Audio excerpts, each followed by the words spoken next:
আসসালামু আলাইকুম রহমতুল্লাহি অবরকাতুহু। সম্মানিত দর্শক, মধ্যপ্রাচ্যের যে প্রলয়ঙ্করী যুদ্ধ,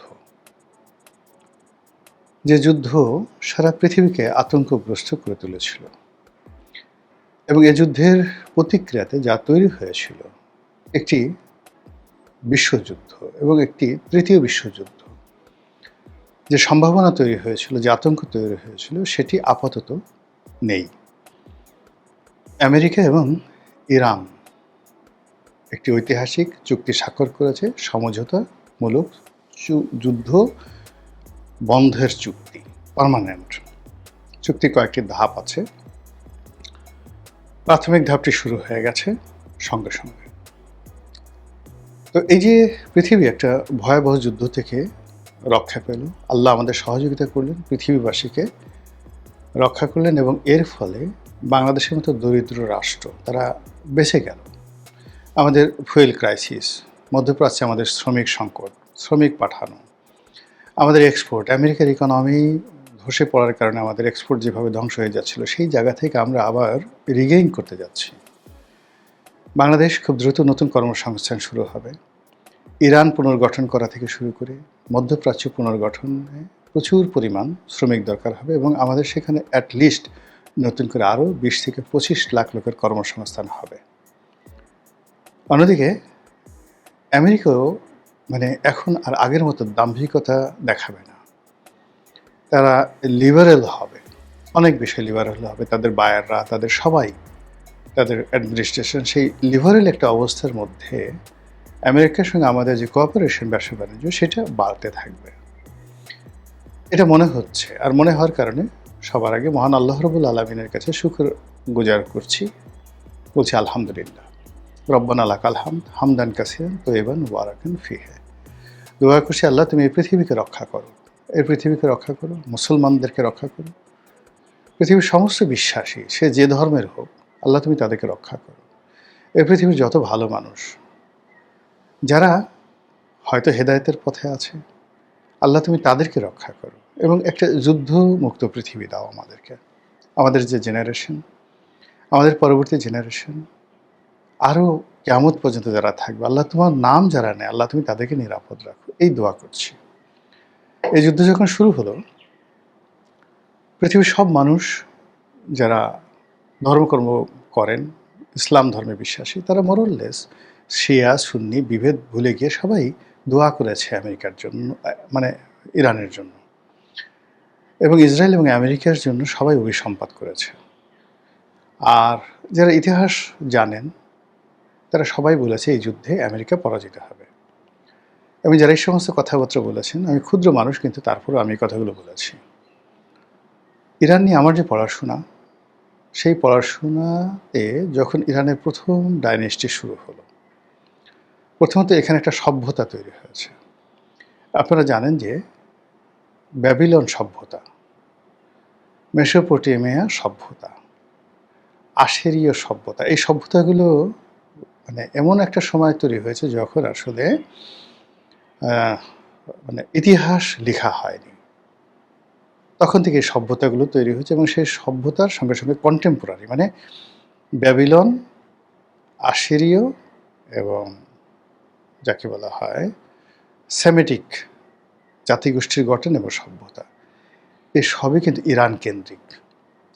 এর বাইরে যেমন প্রাচীন যখনই রাজত্ব শুরু হয়েছে, তখন একটা গ্লোবাল আপার ইজিপ্ট এবং লোয়ার ইজিপ্ট এবং উত্তর আফ্রিকা, লিবিয়া, আবিসিনিয়া, এসব এলাকা নিয়ে ইজিপ্ট মিশরীয় সভ্যতা, আর সিরিয়া, তারপর ইয়ামেন, এরপর ইরাক, এরপর কুয়েত, এরপর পশ্চিম তীর, গাজা, জেরুজালেম, নাবলুস, নুফুত, হাইল, এই পুরো যে একটা রেজিয়ন রয়েছে, এটিকে বলা হয় বালাদে শাম, শাম রাজত্বের অধীনে একটা এলাকা। এবং এখানে পারস্য সাহিত্য, পারস্য কৃষ্টি এবং কালচারের অধীন অনেকগুলো ভাষা তৈরি হয়েছে। হয়েছে। তার মধ্যে সেমিটিক ভাষা, হিব্রু ভাষা, ফার্সি ভাষা, আরবি ভাষা। তো এই যে সভ্যতা, সেই সভ্যতা কন্টেম্পোরারি আরেকটি সভ্যতা ছিল, সেটা হলো ইজিপশিয়ান, যাকে বলা হয় সিভিলাইজেশন। আর এদিকে ধরেন পাক ভারতে মহেঞ্জোদারো এবং হরপ্পা সভ্যতা। আর ইউরোপে তখন শুরু হয়েছিল আর্য সভ্যতা। এই তো পৃথিবীর ইতিহাস। সেখান থেকে আসলো, চীন দেশে আসলো ফার্স্ট কিং শি হুয়ানটি। পুরো মধ্যপ্রাচ্যে প্রথম সম্রাট সারগন দ্য গ্রেট। এই শুরু হলো রাজনীতির ইতিহাস, শি হুয়ানটি, সারগন দ্য গ্রেট। আর ইউরোপে এবং ভারতে ঠিক ওইরকম রাজাদের ইতিহাস গল্প সাহিত্যে পাওয়া যায়, যেটা অডিসি, ইলিয়াড এবং রামায়ণ এবং মহাভারতে।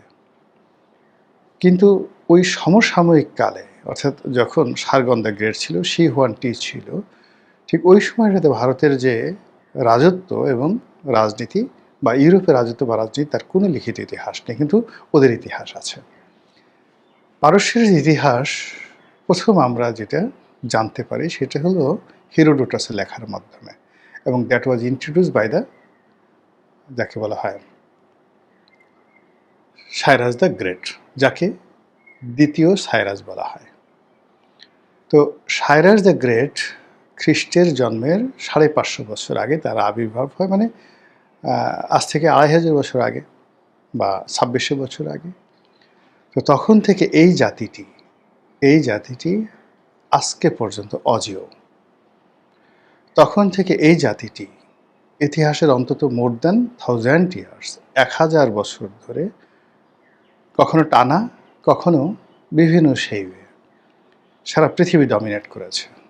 ইউরোপ ডমিনেট করেছে, আমেরিকা ডমিনেট করেছে, তারা অটোম্যান সম্রাটকে ডমিনেট করেছে, মধ্যপ্রাচ্য ডমিনেট করেছে। ফলে ওদের রক্তের মধ্যে একটা রাজস্বিকতা আছে, ওদের রক্তের মধ্যে একটা কৌশল আছে, ওদের রক্তের মধ্যে একটা সাহস আছে, ওদের রক্তের মধ্যে শাসন করার অনুপম যোগ্যতা রয়েছে, ওদের রক্তের মধ্যে ডিপ্লোম্যাসি, কূটনীতি করার যোগ্যতা রয়েছে। মহাবিপদের মধ্যে তারা হাসতে পারে। আপনি দেখুন, এই যে যুদ্ধ হলো, এই পুরো যুদ্ধের সময়টাতে তারা কত কিছু হারালো, তাদের অল বিগ জেনারেল হারালো, কিন্তু ওদের পররাষ্ট্রমন্ত্রী, তার মুখের হাসি আপনি থামাতে পেরেছেন?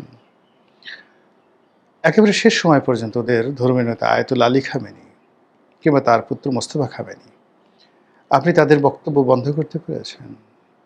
সেখানে এই যুদ্ধের সময় বেঈমান কাফের মুনাফিক তৈরি করার চেষ্টা করা হয়েছে, মীর জাফর তৈরি করার চেষ্টা করা হয়েছে, হয়নি। বিকজ কিছু জাতি রয়েছে, কিছু রক্ত রয়েছে, কিছু ভূমি রয়েছে যারা মীর জাফর কখনো তৈরি করে না। নেভার এভার তারা কখনো মীর জাফর তৈরি করে না। সেখানে অনেক মোসাদের এজেন্ট আছে, তারা ধরা পড়ে, তারা কখনো মীর জাফরের মতো, মোশতাকের মতো রাষ্ট্র ক্ষমতায় বসতে পারে না।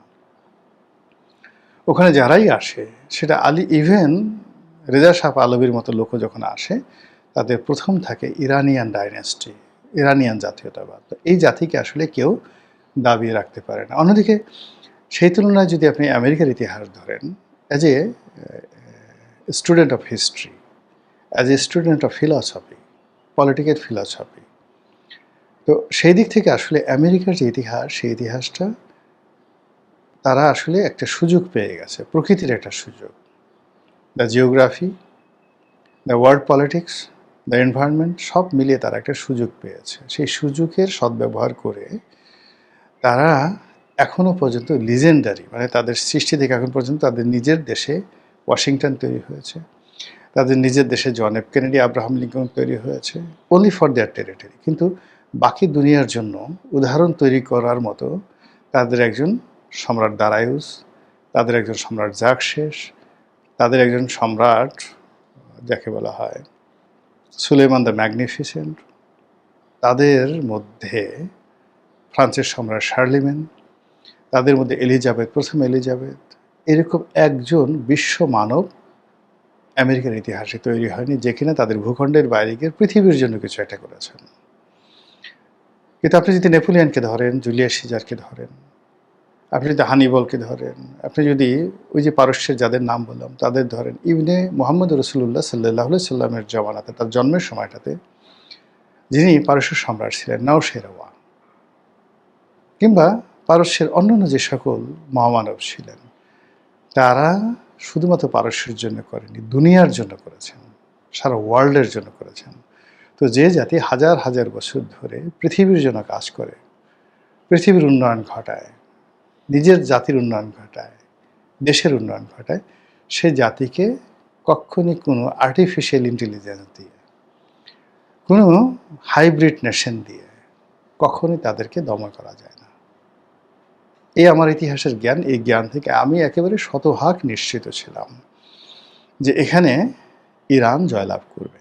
ইরান জয়লাভ করেছে, এবং ইরানের উপরে সেই 1979 সন থেকে এখন পর্যন্ত যে মার্কিন যুক্তরাষ্ট্রের স্টিম রোলার চলেছে, যে ক্ষয়ক্ষতি হয়েছে এই যুদ্ধের ফলে, ইরান সব কিছু সুদে আসলে আদায় করে নিয়েছে, এবং আগামীতে তার পরাশক্তি হওয়া এবং সব কিছু আদায় করে নেওয়া যে সময়ের বিষয়। এই জাতি আবার ঘুরে দাঁড়িয়েছে। এর থেকে যেটি হয় যে আসলে কখনো কখনো সাহস দেখানোটা মানুষের জন্য ফরজে আইন। কোনো কোনো জাতির জন্য কখনো কখনো যুদ্ধ করাটা তার অস্তিত্বের জন্য প্রয়োজন, কখনো মাথা উঁচু করে দাঁড়াতে হয়। কিন্তু সেইগুলো করার আগে ইরানের মতো বুদ্ধি, যোগ্যতা, প্রজ্ঞা, কৌশল অবলম্বন করতে হয়। তারা 1979 সন থেকে একেবারে 2025 সন পর্যন্ত ধৈর্য ধারণ করেছে। তারা কন্টিনিউয়াসলি যুদ্ধ করেছে, আমেরিকার মদতে ইরানের সাথে যুদ্ধ করেছে, ইরাকের সাথে যুদ্ধ করেছে, আমেরিকার মদতে তারা যাকে বলা হয় এই সৌদি আরব, কাতার, দুবাই, এদের অর্থনৈতিক যুদ্ধ করেছে এদের সঙ্গে। তাদের পাড়া প্রতিবেশী যারা আছে, পার্শ্ববর্তী রাষ্ট্র, সবাইকে তাদের বিরুদ্ধে লেলিয়ে দেওয়া হয়েছে। এই সব কিছুর বিরুদ্ধে আত্মমর্যাদা রেখে, ধৈর্য ধারণ করে, মাথা ঠান্ডা রেখে তারা যে সামরিক প্রযুক্তিতে যেভাবে এগিয়েছে, যেভাবে তাদের বাহিনীকে ইফেক্টিভ করে ফেলেছে, যেভাবে তারা প্রক্সি ওয়ার, যুদ্ধ চালানোর জন্য পুরো মধ্যপ্রাচ্য জুড়ে যে শক্তিশালী অনেকগুলো সশস্ত্র গ্রুপ তারা তৈরি করে ফেলেছে, হিজবুল্লাহর মতো প্রতিষ্ঠান তারা তৈরি করে ফেলেছে, হুতিদের মতো প্রতিষ্ঠান তৈরি করে ফেলেছে, হামাসের মতো প্রতিষ্ঠান তারা তৈরি করে ফেলেছে। এরকম আমেরিকা পারেনি। আমেরিকা পারেনি। না পেরে তারা শুধুমাত্র তাদের যে রেগুলার ফোর্স, এই রেগুলার ফোর্স দিয়ে যে যুদ্ধ, এটা 15 দিন চলতে পারে, কিন্তু লং রানে গেরিলা যুদ্ধ করার জন্য আপনার যে বাহিনী লাগে, কনভেনশনাল বাহিনীর বাইরে চলে যেতে হয়। এটা আমরা ভিয়েতনাম যুদ্ধে দেখেছি, এটি আমরা সেই কিউবার যুদ্ধে দেখেছি, অ্যাঙ্গোলার যুদ্ধে দেখেছি। তো সেক্ষেত্রে এই যে কনভেনশনাল যে যুদ্ধ রয়েছে, তার বাইরে গিয়ে নন কনভেনশনাল যুদ্ধ চালানোর জন্য যে সক্ষমতা, যেটা ইরান তৈরি করে ফেলেছে, এবং সেটা যদি আমেরিকার তো ভাগ্য ভালো, যদি সেই যুদ্ধে তারা যেত, যে দুর্ভোগ দুর্দশায় তারা আফগানিস্তানে পড়েছিল, তার সে 100 গুণ দুর্ভোগ দুর্দশা নিয়ে তাদেরকে ইরান থেকে আসতে হতো। আমেরিকাকে আল্লাহ সেভ করেছেন, ইরানকে সেভ করেছেন, বিশ্ববাসীকে সেভ করেছেন।